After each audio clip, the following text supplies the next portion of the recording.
Hello and welcome to our viewers. I'm Nicole Thomas, and today we're going to hear from SailPoint customer Vetri Melachami. He's the principal engineer at T-Mobile. T-Mobile is a wireless telecommunication service provider. Vetri, thank you for joining me today. Hey, Nicole, how are you? Thanks for Good, having me good. here. hmm First question, can you tell Sure. me a bit about your background and what you do at T-Mobile? Yep, sure. My name is Vetri Chelvam Malaichami. I go with Vetri. Uh, I've been working in the IAM space for last 15 years with overall 19 years of IT experience. In the initial days, I got trained on AS 400 and moved on to web app development using Java, Struts, APIs, web services. Eventually, picked up Oblix NetPoint, Core ID, and Access Manager, which eventually got picked up by Oracle, and then IBM Tivoli Access Manager, Sun1 Directory Server. All these things I was doing for General Motors group of companies, both at US and Europe. And then been with T-Mobile for last 12 years, primarily responsible for deploying the Oracle suite of IAM products. That's the Oracle Access Manager, Oracle Entitlement Server, directory servers, OID, OUD, OVD, OIM, and OIF too, right? Of course. Uh, at T-Mobile, I've seen the sunrise and sunset of the Oracle IAM pretty much, right? And as a plan to sunset Oracle IAM, which started a couple of years back, we achieved it successfully and moved to Okta and SailPoint now. That's about myself. Can you share a bit about your migration journey from Oracle Identity Manager? Sure. Yep. The migration itself overall, it was an awesome experience. Uh, though it was a little complex, but we planned it and executed, by partnering with Tech Democracy, who was a vendor. Uh, it was complex since we planned in such a way that we won't have minimum to zero impacts to the business, mainly our frontline. That's our retail, care, TFB, and also the services functionalities, right? Of course, we were doing this by dodging with multiple other priorities, and at the same time we had the sprint merger, which is the utmost priority for everyone at T-Mobile, right? So we decided to break the entire migration into multiple phases. So in phase one, we built the SailPoint environment standalone. Uh, uh, so what we did there, we as a team had a goal of moving away from the primary, the physical servers, the VMs to support multiple non-cloud environments. Dev, we had DLab, QLab, iLab, PLab, all the lab environments, and production. So it was also the time at T-Mobile, we were moving away from monolithic to microservices architecture. And automated build and deployments using enterprise pipeline, the continuous delivery, continuous integration, continuous testing, right? And also running the apps on containers, on PKS, PCF, AWS.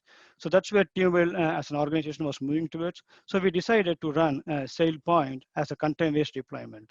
And we ended up experimenting, creating our own image using Docker scripts and deployed containers on PKS. That's a Pivotal Kubernetes service. We did that by working with our vendor Tech Democracy, of course, Pivotal and SailPoint team, right? Though initially it was not supported by SailPoint officially, it turned out to be, where when you say, okay, repeat, though initially it was not supported by SailPoint officially, to run our own images or containers on PKS, we ended up being a guinea pig to test the auto scaling plugin, which was introduced by SailPoint in the Navigate conference of 2019, right?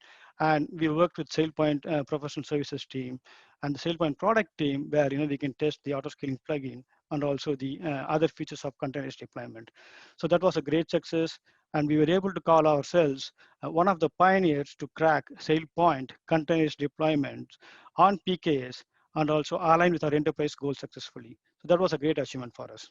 So that was phase one, right? So moving on in phase two, we built a connector between OIM and SailPoint, and that gave us the ability to run SailPoint and OIM in parallel and had set the path for incremental migration of sources and target applications.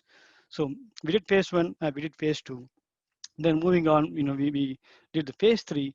So in phase three, we moved the sources incrementally into SailPoint. So we had 5 different sources. We had Workday for employees. We had Fieldless for contractors. We had TPR, TPRI service partners, and we also had dealers coming from SAP CRM. Actually, it is 6 now.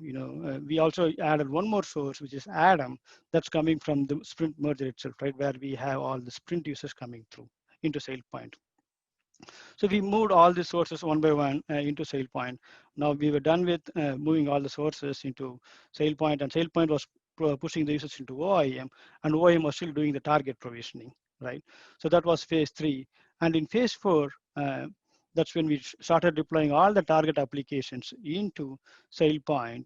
We had targets like, Active Directory, Okta, in-house applications, which are JDBC and API-based connectors, SAP, RSA, Adam itself, as another application. So we had all these targets, we moved it, but at this point of time, we were still not provisioning. OEM was still doing the provisioning. We were aggregating all these accounts from the target into SailPoint, and we were aggregating the user accounts. So this gave us the flexibility to run end-to-end validations, testing, and also perform any fixes as needed. So now we had the source and we had the target established, all those things. Finally, in the last phase, we migrated, all the JML workflows and the roles, provisioning, access request workflows, all these things, right? So this is our final phase. And in this phase, actually, KPMG helped us, for the entire role migration from OIM to SailPoint. And of course, Deloitte was there helping us initially in the initial phase, where they were helping with, the Workday migration, all those things. But they have to roll off the project because of contractual obligations.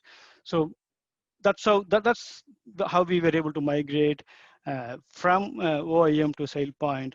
Overall, I would say, it's a diligent and meticulous execution, partnering with tech democracy that helped us to perform the migration. Of course, SailPoint was there with us, end to end, right, from the beginning to the end. So overall, it was a diligent and a meticulous execution, partnering with tech democracy and SailPoint team, which helped us to perform the migration and also support the cross provisioning of T-Mobile and Sprint users with minimal disruption to the business, and also support the much awaited merger for Sprint. So that's the phase of OIM to SailPoint migration. Vetri, it's been a pleasure talking to you and learning more about your identity journey with T-Mobile. We're excited to see what you guys accomplish next. Thank you so much. Thanks, Nikhil. Thanks for having me.